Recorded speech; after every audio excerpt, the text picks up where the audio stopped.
como te decía, si de por sí uno no viene con un manual de ser papás, ahora imagínate ser papá de una personita neurodivergente. Con una O sea, si condición. yo me cuesta ordenar mi vida y, y ser cuidadora de una personita neurodivergente, porque no es solo tú contra un diagnóstico, es cómo te ayuda la sociedad. Porque cuando no tienes esa regulación emocional, no tienes la capacidad de razonamiento. Entonces yo decía, bueno, y eso pasa en todo, ¿no? En todas las personas. Cuando tú estás muy enojada, no tienes la capacidad de pensar, de razonar. Estás eufórica, estás molesta. Hay un sentido, un sentimiento que está prominente. Yo tuve que poder comprender eso para poder manejarlo mejor. Y para mí fue como un efecto dominó, porque yo lo hice para él, irónicamente me ayudó muchísimo a mí.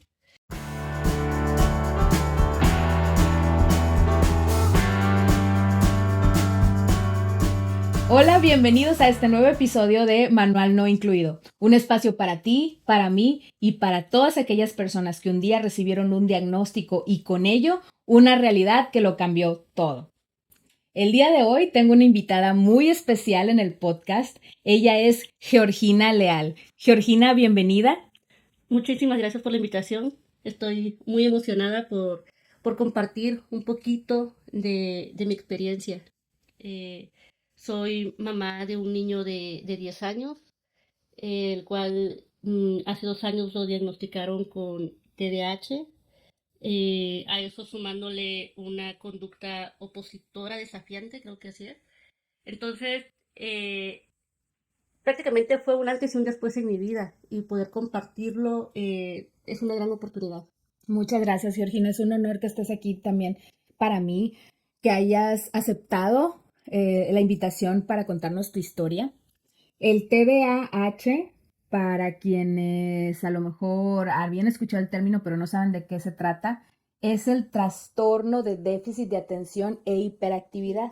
En el caso de Georgina, su hijo aparte muestra conducta oposicionista desafiante. Ahorita Georgina nos va a platicar un poco más de qué se trata, pero en este camino, en esta vida, las neurodivergencias se han hecho cada vez más comunes y en muchos de los casos pues ya se han normalizado de tal manera que pensamos que ya es muy sencillo vivir con ellas. Sin embargo, para los padres que tenemos la responsabilidad de preparar a nuestros hijos para que se valgan por sí mismos, para que ellos en su momento vuelen y no dependan de nosotros, pues tenemos un reto bien, bien grande prepararlos cuando hay una neurodivergencia, independientemente de cuál sea el nivel de apoyo que requieran. Georgina, a ver, primero que nada, cuéntanos cuál fue o más bien, cómo te diste cuenta que había algo distinto en tu hijo.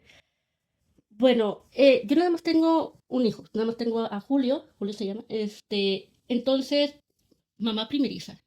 Eh, Uno viene sin manual de ser papá, El manual no entonces está incluido, no está ¿ves? incluido, efectivamente.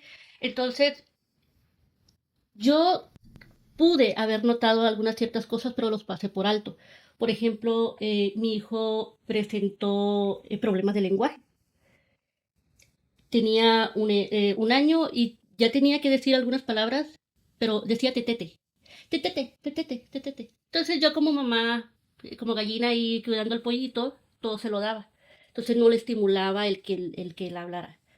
Eh, Llega al kinder, al preescolar, y pues ya sabes, dibujar, y los tienen ahí eh, conviviendo con otros niños. Pero no es como que, no es una educación de que ya los pongan a hacer algo, es más bien estimulación, ¿no? Sin embargo, en tercero de kinder, una maestra muy buena observaba algo en Julio y me llamó y me dijo, señora, yo noto algunos patrones en Julio.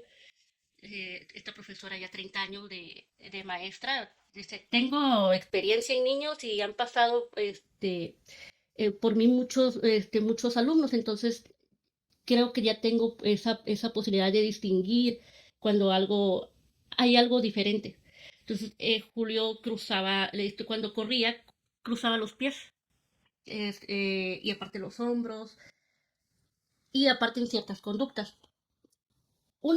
No era todavía con el diagnóstico del TDAH, pero ahí me empezaron a encaminar a que había algo diferente. Entonces ya lo llevé al Hospital de las Californias. Resulta que independientemente del diagnóstico de TDAH, en mi familia hay un síndrome que es muy raro y que es uno de 1 millón. Ay, se me fue el nombre, pero afecta principalmente a los huesos, a los huesos. Yo, por ejemplo, no tengo clavícula. O sea, yo puedo hacer esto y no hay algo que me sostenga, entonces también lo tiene Julio. Eso es lo que observó la maestra. Entonces, ya resulta que es algo genético, pero en ese camino de empezar a llevarlo con el genetista, con todos los doctores, en la escuela seguían también como esos indicios de a Julio le cuesta poner atención, no respeta las reglas. O sea, lo importante, en ese punto de lo que era kinder y parte de la primaria, primero y 2 años de primaria, se enfocaban en la conducta, en que no respetaba reglas, si hacían una fila para pasar por algo, él llegaba y permiso. Entonces le explicaban, tienes que hacer fila, ¿no? Y es que no era defendía su punto a capa y espada, pero eso también le traía muchos problemas, porque en ese momento que no había un diagnóstico y que no se sabía para empezar si tenía algo, lo miraban como está mal creado, no tiene límites, o sea, qué educación tiene en la casa. Entonces yo llegaba y así como que, ay, que no me hablen, que no me hablen. Señora Georgina, puede pasar a la dirección. Y yo, "Ah, ahora que hizo un angelito". Entonces, no, pues esto, lo mismo, ¿no? Detallitos que tenía ahí en la guardería y en la escuela. Cuando pasa a... cuando entra primer año de primaria no hay problema porque fue lo de la pandemia. Entonces él tomó clases en casa. Pero cuando ya se incorporan las clases presenciales, ahí es donde ya entra sabes que algo pasa con Julio, tienes que llevarlo con el psicólogo, porque ya no es normal, o sea, ya no es como que no es indisciplina, es, eh, se le habla con él y entiende en el momento, pero vuelve a incidir, ¿ok? Entonces, ya en tercer año, yo lo llevo con el psicólogo, pero pues no te dan el diagnóstico de un día para otro. Entonces, iba a sus sesiones y la psicóloga así como que pues, estamos trabajando con él, pero no me decía algunos indicios. Y en la escuela me estaban ya poniendo presión porque irónicamente eh, yo tenía a mi hijo en una escuela privada, en un colegio, y eso de la inclusión, la verdad es que es muy irónico porque Sí, una escuela que diga, ay, tengo inclusión, no es la inclusión que realmente necesitan los niños. Entonces, eh, se supone que ahí tenían psicólogas y tenían todos como las herramientas para poder ayudarlo, pero malamente le tocó a una maestra que no supo canalizarlo. Y era así como tiro tras viaje, reporte y reporte, y ya yo eso ya lo vi hasta personal. Y me dijeron, ¿sabes qué? Si Julio no cambia, se llegó el mes de diciembre, entraban un mes de vacaciones y ya tienen que regresar en enero. Me dicen, ¿sabes qué? Si Julio, cuando regrese en enero, no hay un cambio, ya no puede seguir en la escuela. Y le dije, espera, me pi- eh, pago la colegiatura que no es para. Me pediste que lo llevara al psicólogo y está asistiendo con el psicólogo. Me pidieron una sombra.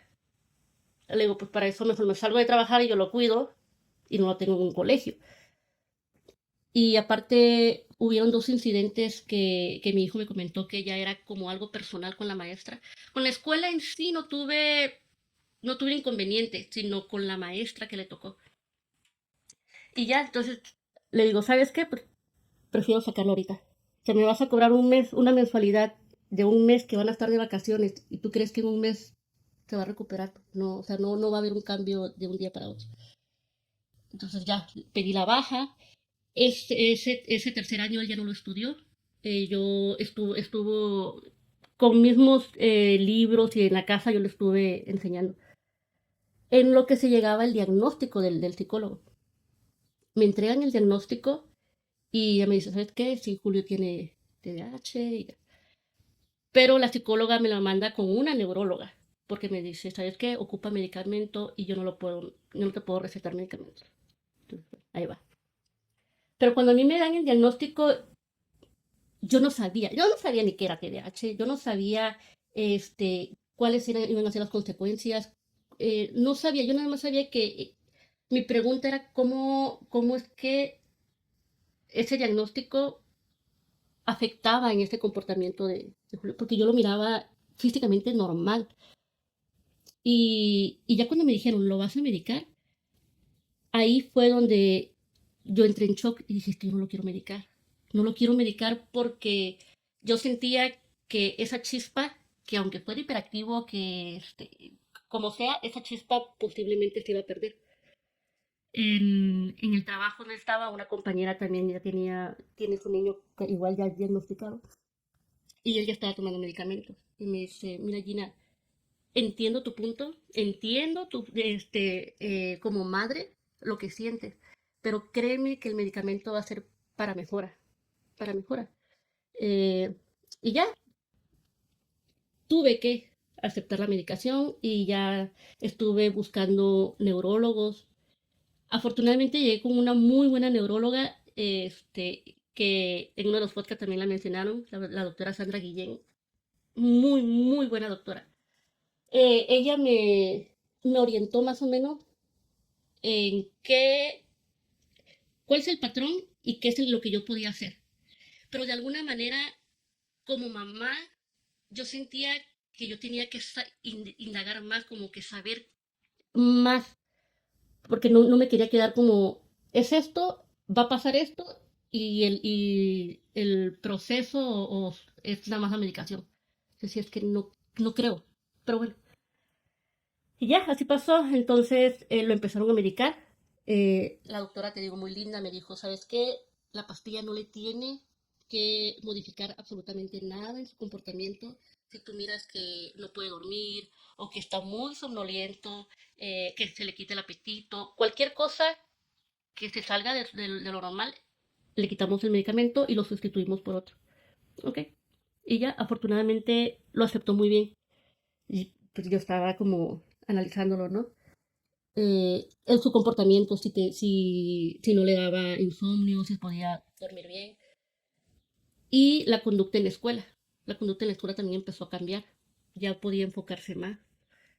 Y sí me ha ayudado mucho el que he encontrado muy buenos doctores. También estuve con doctores que nada más me daban la vuelta y me dejaban con más dudas. Y como madre también vi el podcast de lo que te pasó a ti cuando te dieron el diagnóstico de tu niño y que hacemos, de tu niña, y que hacemos, creo que es un instinto, ¿no? De ir a buscar Sí, qué es. Mira, en el internet hay mucha información. Así como hay información buena, también hay información mala. Entonces yo también eso fue lo que hice. Yo empecé a investigar y muchos videos, mucha información y que todo de alguna manera llegaba a lo mismo. Eh, yo empecé a investigar pero no me dejaba guiar por una sola fuente, así como, ¿sabes qué? Esta persona me gusta lo que dice, cómo lo dice, pero quiero saber quién es esta persona. Entonces yo me guiaba mucho de neurocientíficos, doctores, psiquiatras. Entonces de alguna manera ahí me fui como orientando más porque yo sentía que empecé a irme en un velero en el mar, pero sin remos, o sea, así como que a como sí. pudiera. Si yo tenía que buscar las herramientas para poder emprender ese viaje y a ver qué pasaba. Sí, Sí. sabes, Gina, me llama mucho la atención esta última parte que mencionas. Bueno, un paréntesis nada más. Es muy difícil cuando hay un diagnóstico de un trastorno como el déficit de atención y hiperactividad, porque pues es obvio que algo está sucediendo, ¿no? Pero como mencionas, pues tú ves al niño y lo ves bien, Ujú. sí, o sea, incluso pues saludable físicamente lo ves bien y lo que tiende a pensar la mayoría de las personas es, es que es berrinchudo, es que no, que no lo están educando bien, ¿no? Ujú. Hay personas que incluso me ha tocado escuchar y leer, es que le hacen falta unos buenos, ¿no? Cintarazos como a mí antes y mira, me estoy muy bien, pero con un Sí, montón de traumas, pero bueno. Entonces es compleja llegar a ese diagnóstico porque también no es rápido, no es como que vayan, te saquen sangre y a las 4 horas ya tengas el resultado. O sea, es un diagnóstico que puede tardar meses por todos los exámenes y estudios que hay que hacer. Entonces, llegar a él, pues, como bien mencionas, te sí. costó un rato, te costó un tiempito e irónicamente una escuela que es inclusiva, que te diga, no, pues si no cambia para enero, o sea, cómo Sí, es increíble la desinformación que también puede haber en las instituciones. sí, y es muy complicado porque, como te decía, si de por sí uno no viene con un manual de ser papás, ahora imagínate ser papá de una personita neurodivergente. Con una O sea, si condición. yo me cuesta ordenar mi vida y, y ser cuidadora de una personita neurodivergente, porque no es solo tú contra un diagnóstico, es cómo te ayuda la sociedad. A mí la neuróloga me dijo, mételo a una escuela pública. Hay escuelas públicas que tienen el sistema de USAER, que son especialmente para niños con algún diagnóstico. Tuve la fortuna de llegar, cuando yo lo saqué del colegio, yo necesitaba meterlo en una escuela. Busqué con escuelas públicas con este sistema de USAER, pero por el ciclo escolar que ya estaban avanzados ya no había cupo. Entonces lo metí un año a otra escuela igual pública. No tenía el sistema de USAER, pero le tocó una muy buena maestra. Estricta, pero con vocación. Entonces me decía, Julio no va a poder conmigo. Porque ella miraba la conducta opositora desafiante de Julio. Entonces ella me llegaba a decir, es que Julio es manipulador, pero manipulador a su nivel, o sea, no lo hace con dolo, pero necesita ser canalizado. Entonces decía, me quiere manipular a mí, dice, y en mi cara, dice me decía la profesora.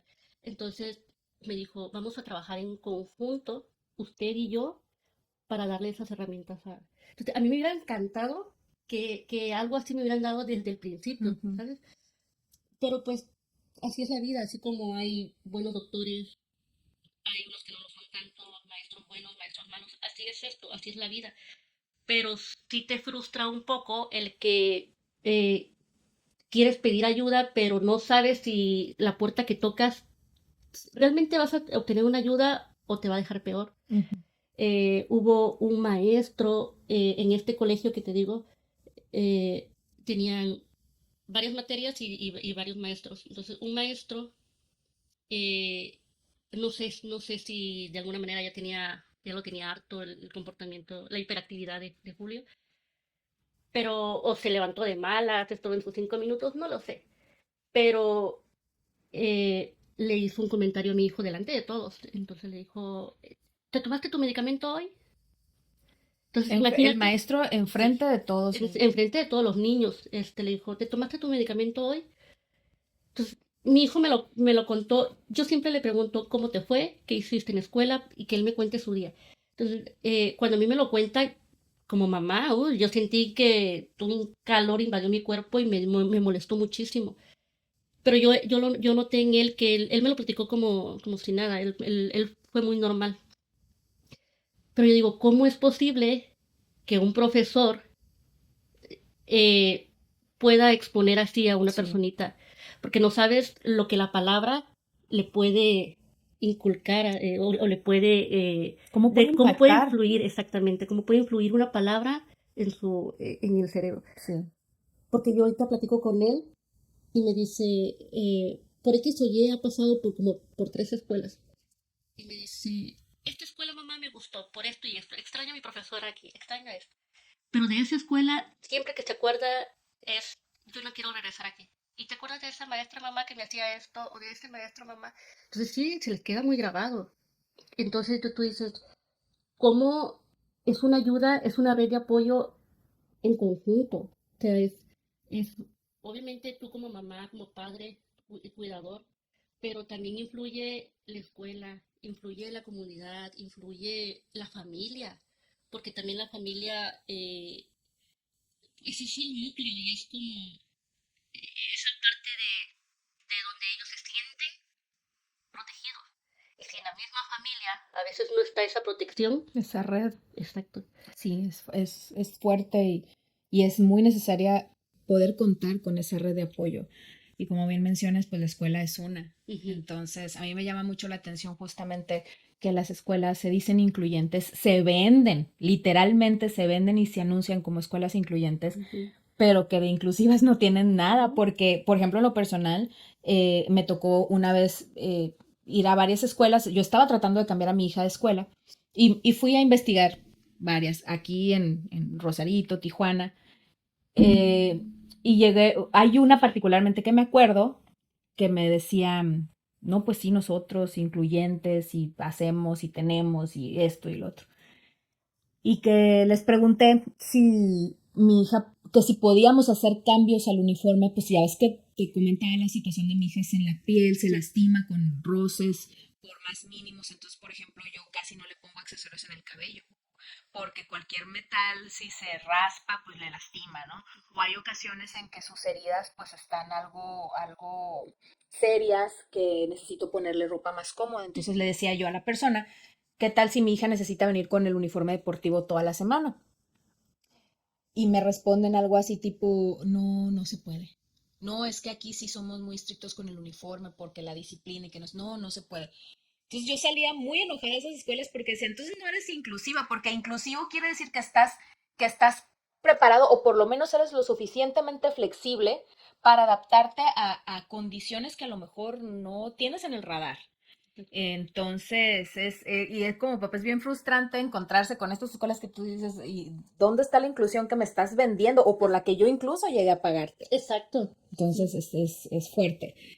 Me voy a regresar un poquito, Georgina, hace un momento te decía que me llamó la atención eso último que comentabas en un bloquecito anterior, de cómo te tienes que informar y prepararte y buscarle, ¿no? Para poder entender bien lo que sucede.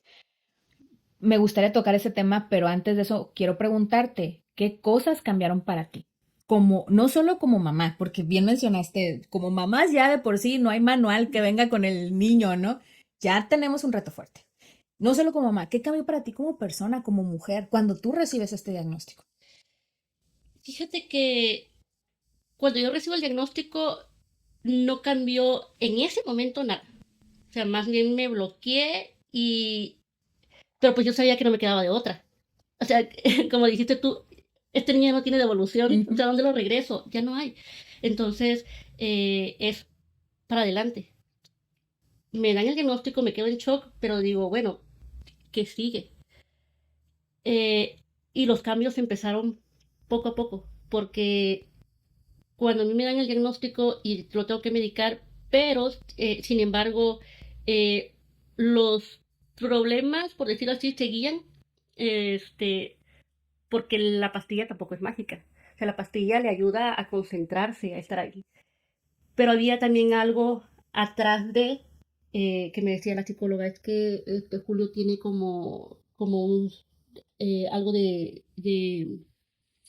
¿cómo se le dice? Como un efecto de abandono. Entonces se quedó solito en algún momento, X, no, no sé. No le encontraba yo sentido en ese momento, pero era algo que él reflejaba. Entonces ahí es donde yo tomo la decisión de dejar mi trabajo. Entonces dije, bueno, si voy a estar en esto, voy a estar de lleno. Hablo con su papá eh, y decido dejar mi trabajo para estar enfocado en él. Y en ese transcurso, en ese lapso, sí vi un cambio positivo porque él ya estaba contento de que yo podía llevarlo a la escuela e ir por él. Eso fue el primer cambio que yo vi en él. Y dije, bueno, está bien. Pero yo como persona, yo sentía que seguía bloqueada. Yo, te lo voy a decir así, yo me sentía con la responsabilidad de estar aquí cuando yo quería estar aquí. Yo empecé a trabajar desde los 18 años y me gustaba mi trabajo, me gustaba mi trabajo que tenía en ese momento y me resistía a dejar mi trabajo y no tanto por el dinero, sino porque me gustaba sentirme útil, me gustaba tener mi tiempo, sentirme, no sé, útil, por decirlo. Y eso fue la primera resistencia que yo tuve, el decir, ¿sabes qué? Es una decisión que va a cambiar. Le dije, voy a tomarme un año sabático. Se convirtieron en dos, más de dos. Y ahorita te podría decir que fue la mejor decisión que yo tomé, el dejar de trabajar. Pero bueno, me regreso y ese fue el primer cambio en mí. Decido dejar de trabajar para ya enfocarme en él. Sin embargo, como persona, yo seguía siendo la misma. No tenía paciencia. Cuando, antes de que a mí me dieran el diagnóstico y me daban reporte tras reporte y que yo no sabía si era indisciplina, lo reconozco, no me siento orgullosa, pero yo le llegué a pegar a mi hijo. O sea, lo reprendía mucho, era muy estricta con él, porque yo llegué a pensar que sí era una indisciplina. Cuando a mí me dan el diagnóstico, se me vino un mar de culpa. Soy una mala madre. O sea, ¿cómo le pude haber hecho esto cuando no era por su culpa? Todo eso me invadió. Pero de alguna manera, algo no me permitía estar al 100% ahí. Entonces tuve que empezar a trabajar en mi persona. Eh, Te digo, afortunadamente llegué a toparme con una red muy bonita de mujeres que te apoyan y empecé a tomar talleres, empecé a tomar terapias y recuerdo muy bien una frase que me dijo una terapeuta. Imagínate cuando vas en un avión, ¿qué es lo primero que te dicen? Que si pasa algo, la mascarilla, ¿quién se la tiene que poner primero? Tú. Tú tienes que estar bien para ya después ponerle la mascarilla a tu bebé. Entonces, eso es lo mismo en la vida. Tú puedes dar y querer y buscar todas las herramientas para tus hijos. Pero si tú no estás bien, en automático ellos tampoco no van a estar bien. Porque ellos se basan también en el reflejo, en qué ven en ti. Entonces, no, pues yo estoy jodida, dice. Entonces, eh, me di cuenta que no tenía, fíjate, me di cuenta que no tenía como un sentido de vida tal cual.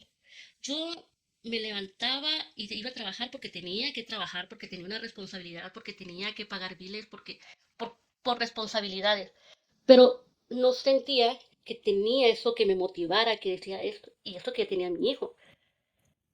Entonces, cuando empiezo a trabajar en mi persona, a trabajar en mí, me doy cuenta, empiezo a tener ese sentido de vida, y obviamente ese sentido de vida, pues, el núcleo principal es mi hijo.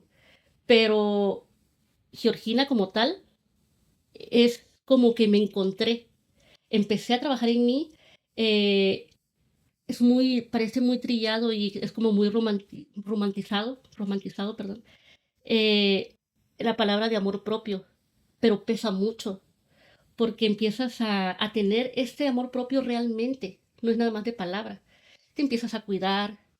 Suena como, ya tengo amor propio, ya me siento bien. No, te das cuenta que te impulsa a hacer algo por ti. Yo empecé a leer, empecé a hacer ejercicio, empecé a estudiar, empecé a nutrirme yo para empezar a dar las herramientas a él. Entonces, qué ironía, ¿no? Que hay veces que uno dice, tú, todo para ti, y tú te quedas vacío. Entonces, cuando ya te das cuenta que no, primero es sacar y ya después dar, es mucho mejor. Porque, y todo se basa en el ejemplo. A veces mi hijo se levanta y yo estoy leyendo. ¿Qué haces, mamá? ¿Qué estás leyendo? O si yo pongo la tele, pongo programas de... Hay un canal en YouTube que sigo y que me encanta, que es una iniciativa de BBV Bancomer. Sí, Aprendamos aprendamos juntos. juntos. hermoso. Entonces yo se los pongo y me dijo, ay mamá, tú y tu ciencia. Pero, pero él está atento. O yo estoy leyendo y él también que lee, si yo también ya quiero leer. Entonces, de alguna manera lo inculcas. Y sí, a mí me ayudó muchísimo el, el enfocarme en mí. Y hay veces que uno siente culpa hasta de eso. A veces uno siente culpa hasta de cuidarse uno mismo. Sí. Qué ironía, ¿no? Porque es como, no, tengo que estar bien para mis hijos, tengo que estar bien para mi trabajo, tengo que estar bien para mi pareja, para la casa, para esto. ¿Y tú en qué lugar te...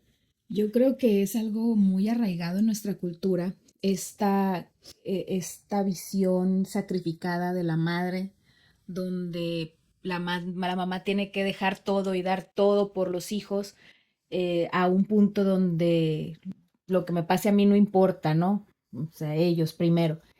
Y sí, pero no.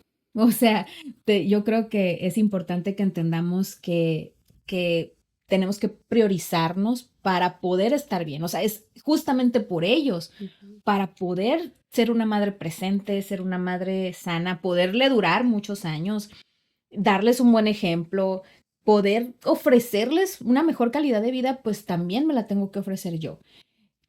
Pero, pues sí, esta creencia que tenemos de, no, o sea, si no estás haciendo algo por tu hijo, culpa, pues Sí. es culpa, ¿no? Si te das un tiempito para irte, yo platicaba en otro episodio de mis canas, de yo me dejé de pintar el cabello porque se me hacía una pérdida de tiempo el ir a gastarme 4 o 5 horas en cubrirme las canas, ¿no? Y, y siempre mi conversación era decir, ay, es que no me gustan, o sea, ni me gustaba pintarme el cabello, entonces decidí dejármelas. Y sí, ¿sabes? Sí, me gustan mis canas, pero había mucha culpa detrás de esos medios días o de los días que yo me iba a embellecerme, ¿no? Ujú. Entre comillas. Pues había mucha culpa porque entonces yo podía estar haciendo algo por mis hijas, ¿no? Y no para mí. Pero, como bien mencionas, el amor propio debemos de priorizarlo. Pero me llama mucho la atención también lo que mencionas, este amor propio no nomás es decirlo, también es actuar para uno mismo. Sí, porque, mm, mira, como no es descubrir el hilo negro, es Exacto. estar, ¿quieres o no quieres? Muchas personas están como, puedes victimizarte o puedes tomar acción, pero no está el de, es que yo quiero hacerlo, pero no es para mí, o yo soy así y no puedo cambiar. No, puedes cambiar, pero tiene un costo, definitivamente tiene un costo, y es pasar la incomodidad, es salir de tu zona de confort, y es aceptar que tienes que pasar un proceso incómodo ahorita para estar bien después. Sí. Muchas personas quieren el bienestar ahorita y a ver qué pasa después. Pero si tú te pones, y ni siquiera es como estar todo el día en friega, en el gimnasio, alimentar. No, es 15 minutos de meditación. A mí la meditación me ha ayudado como no tienes una idea. 15 minutos, 15 minutos todos los días. Eh, leer 5 minutos, 5 páginas. Después te das cuenta que te devoras hasta un capítulo completo y se te va el tiempo así. Pero es empezar, es dar el primer paso. Porque si no, no hay cambio realmente.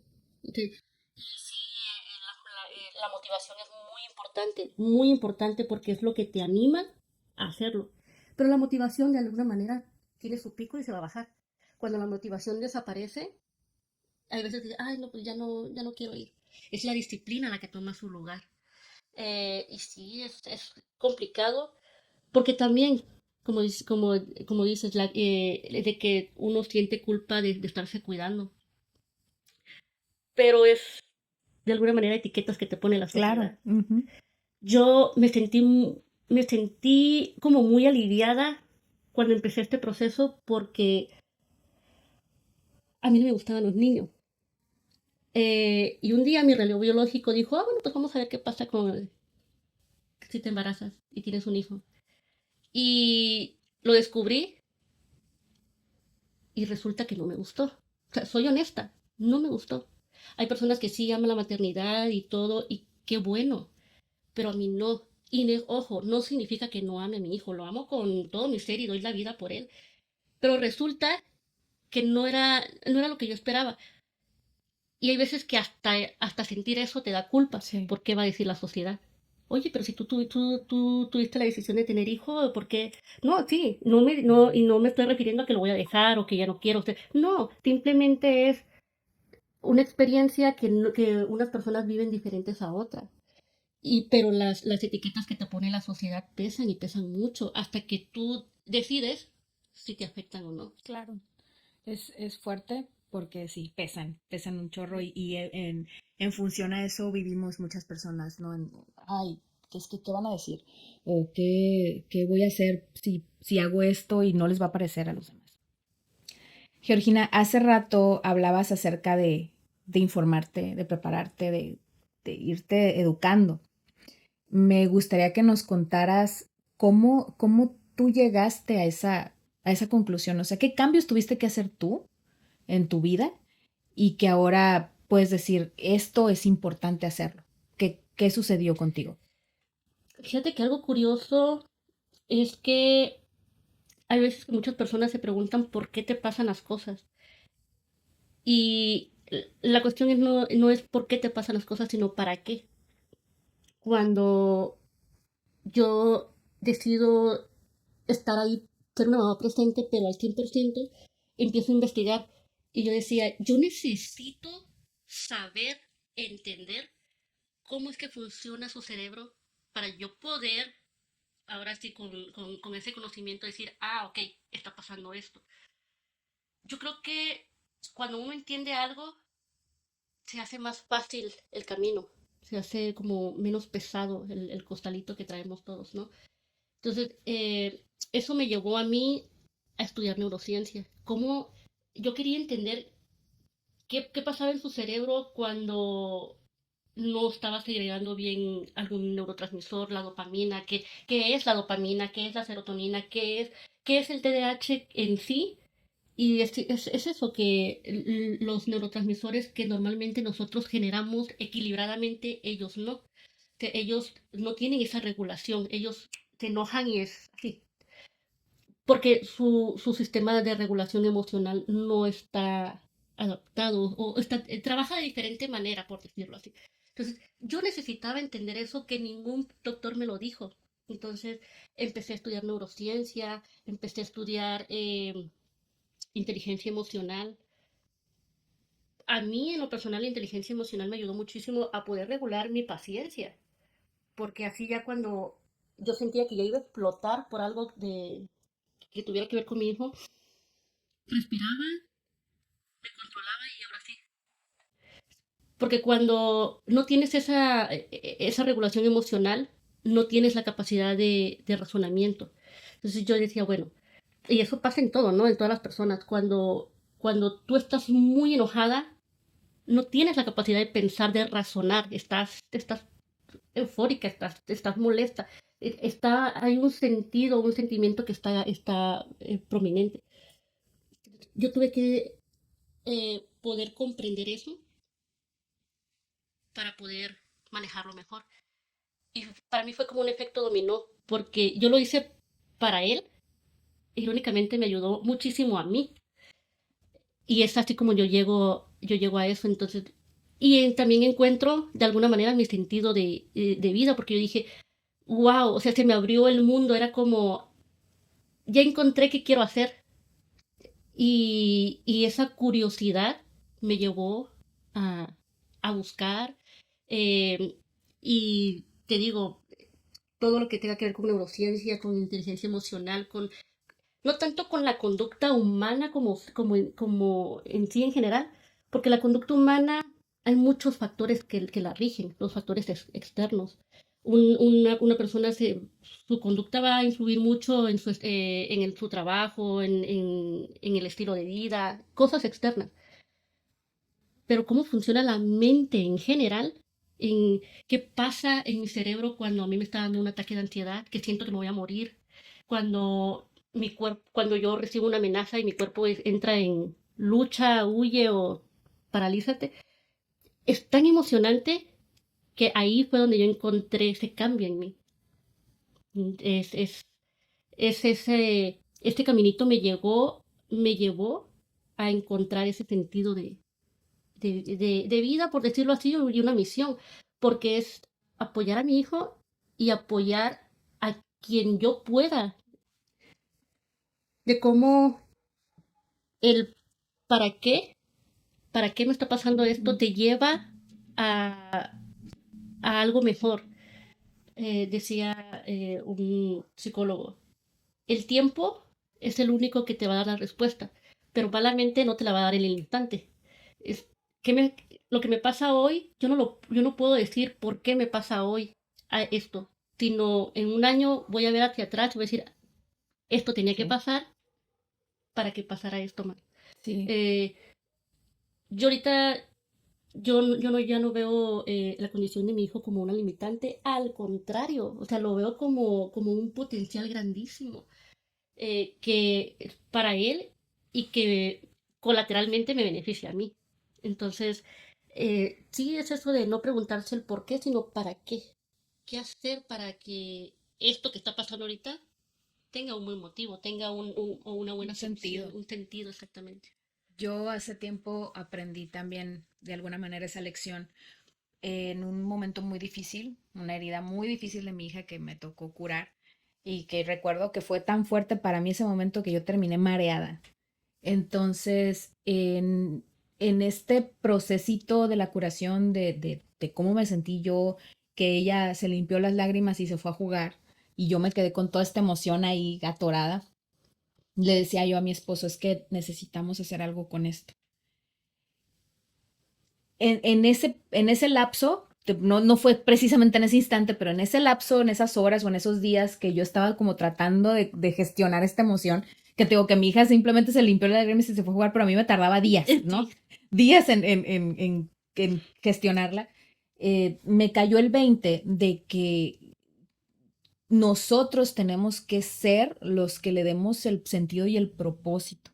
O sea, difícilmente, como bien mencionas, te va a llegar en ese instante como un halo de luz y Dios diciéndote, de esto tienes que hacer, ¿no? No, o sea, hay un proceso y en un momento dado te cae el 20 donde tú decides ponerle un sentido, darle un propósito a eso, decir, ¿sabes qué? Vamos a hacer esto. Y me encanta lo que mencionas porque justamente de eso se trata. O sea, ¿cuántas mujeres, personas, papás que tienen un diagnóstico en casa como lo es el TDAH, que sí buscan herramientas para sus hijos, que buscan...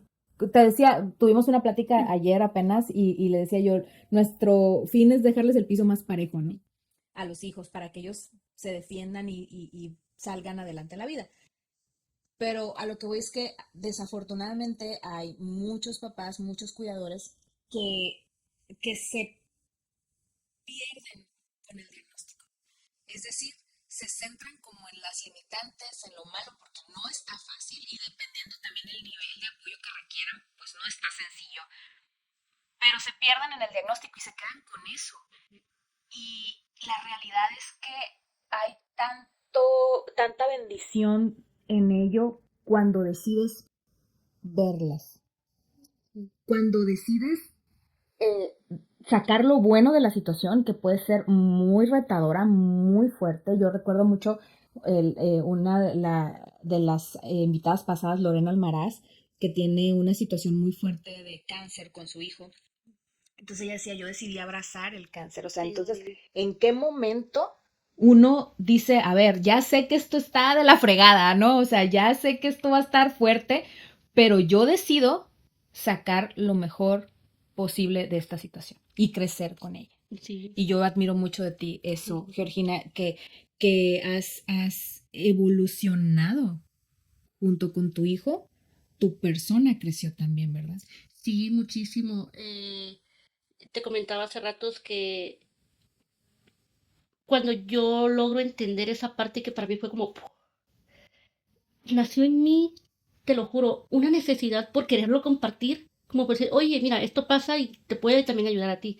No significa que lo que a mí me ayudó le va a ayudar exactamente a todas las personas, pero algo que puedan adaptar a su vida y que les pueda funcionar, es maravilloso, porque ya no te quedas solo con un diagnóstico y a ver qué pasa, es como, ¿qué puedo hacer? ¿Qué más puedo hacer para, para poder ayudar?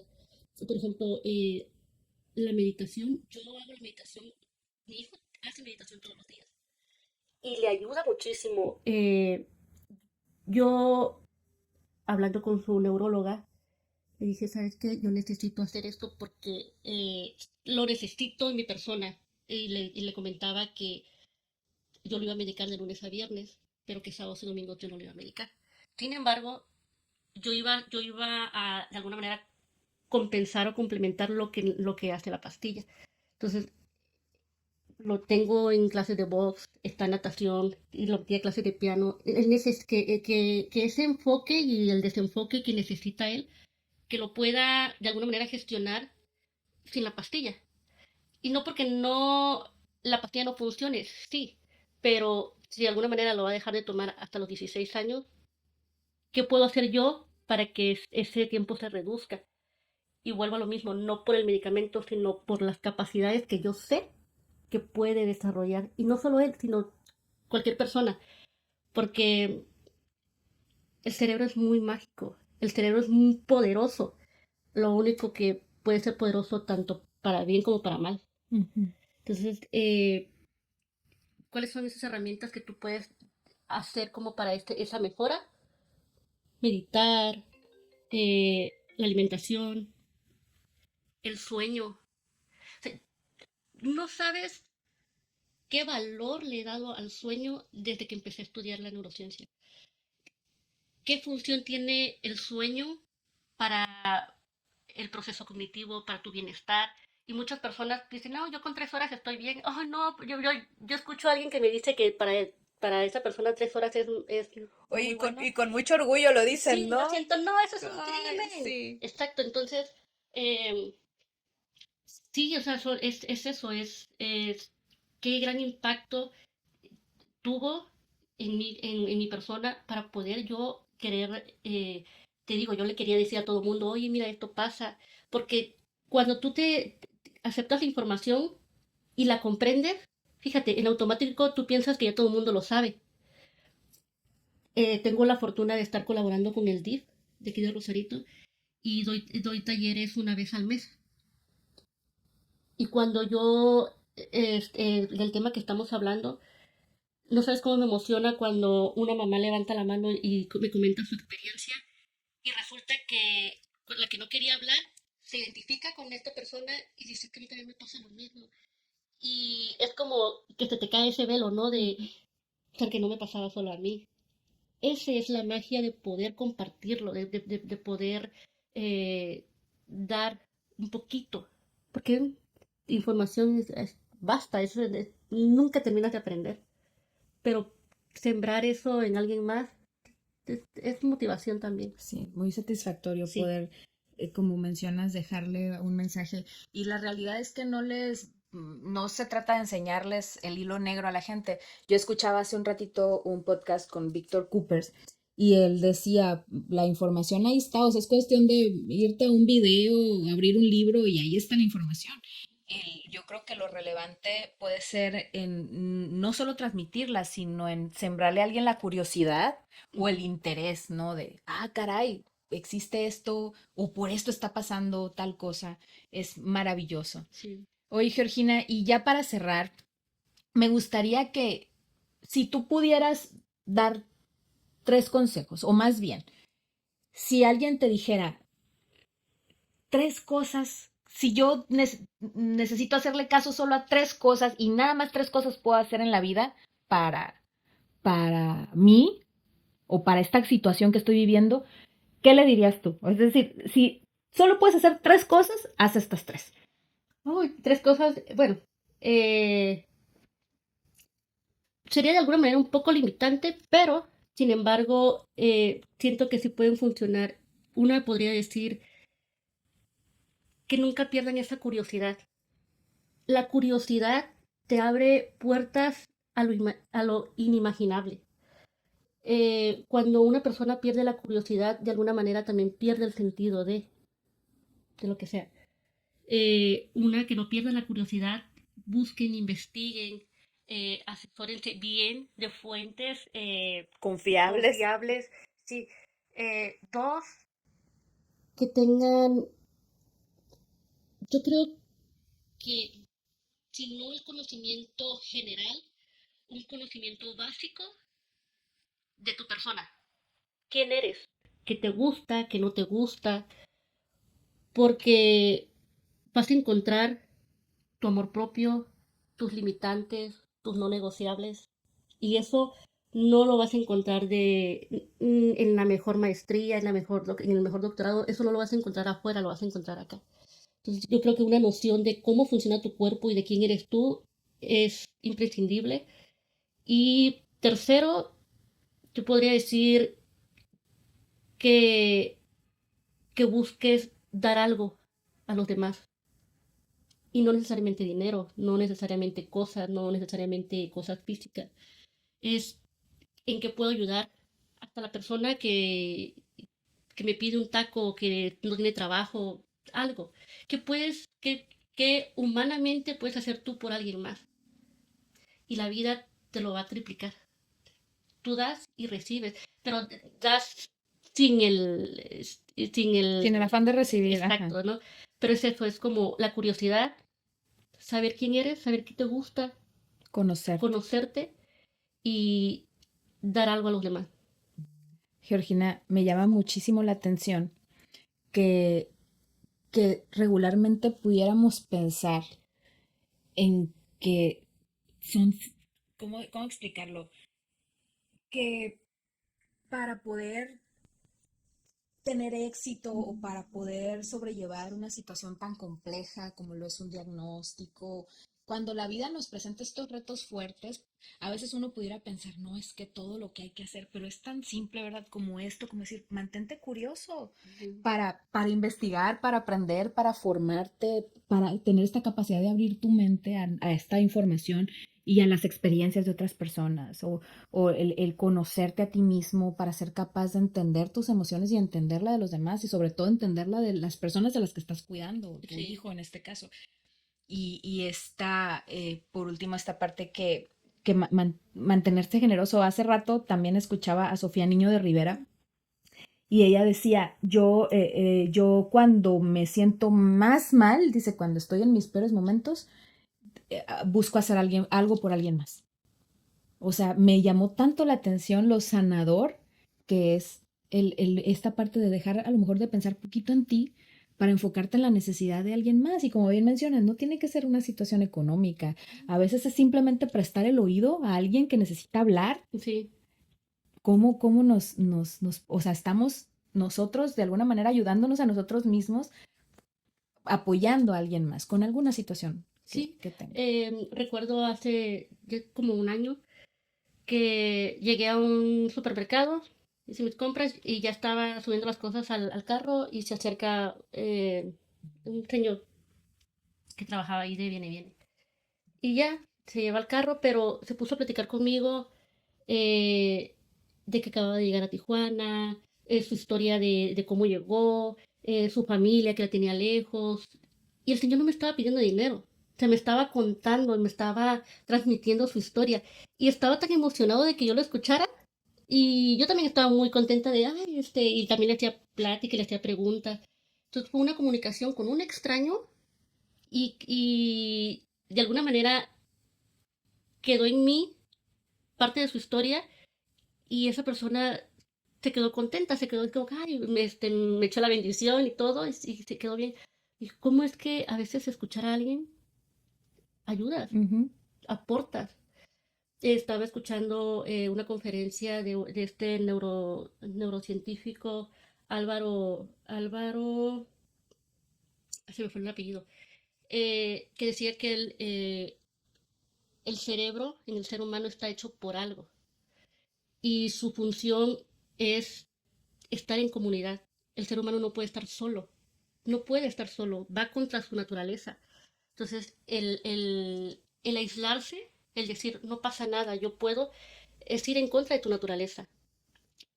Busca redes de apoyo, busca personas vitaminas, como dice María Rojas Estapé. Busca personas vitamina que te ayuden, que con solo el hecho de escucharte, porque ni siquiera tienes que dar un consejo, nada más estoy aquí para ti, pero es eso, es buscar esa comunidad, esa red de apoyo. Apoyo hay, es buscarlo. Es buscarlo y permitirse Ujú, recibirlo, ¿no? ujú. Recibir ese apoyo. Muchísimas gracias, Georgina. Un Mm, placer de verdad, un honor que nos hayas acompañado. Tu historia a mí me encanta porque es muy inspirador. Esta parte de buscar formarse y entender para poder ser un mejor cuidador y ser, no solo ser un mejor cuidador, sino ser una mejor madre, una mejor persona y entender lo que sucede para poder ofrecer una mejor ayuda, es algo que es digno de admiración. Muchísimas gracias, Georgina, por estar aquí. Mira, fue un honor, fue un placer y ya encantada y espero a que las personas que nos escuchen tomen esa decisión y que, no, y que sepan que no están solas, que no están solos, que estamos ahí, que hay veces que aunque sea un mensajito, algo, pero que no estamos solos.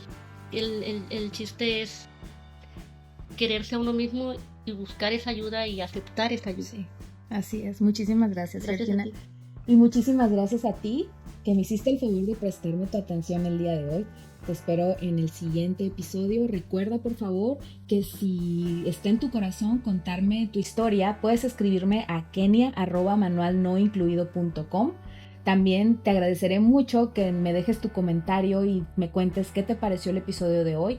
¿Tienes algún hijo con un trastorno de déficit de atención e hiperactividad u oposicionista desafiante, como el caso del hijo de Georgina? Por favor, cuéntanos tu experiencia. Estaré encantada de leerte. Y por favor, como dice Georgina, mantente curioso. Nos escuchamos en el próximo episodio. Muchísimas gracias. Y recuerden, no venimos con manual incluido. No, eso no viene, no, nadie nos da el manual. Muchas gracias, Georgina. Gracias. Gracias.